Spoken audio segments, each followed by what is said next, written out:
Hello friends, जब भी आप घर की कंस्ट्रक्शन करवा रहे हो तो कॉलम और मेसनरी वर्क के जो जॉइंट होता है उसमें मेश जाली अवश्य लगाए, क्योंकि उसके अंदर कैसा होता है कि जाली नहीं लगाते हैं तो अपना क्रैक आने का चालू हो जाता है प्लास्टर हो जाने के बाद।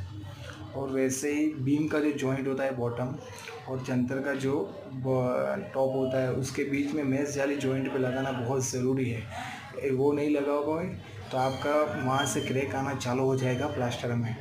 ऐसी जानकारी के लिए हमें फॉलो कीजिए।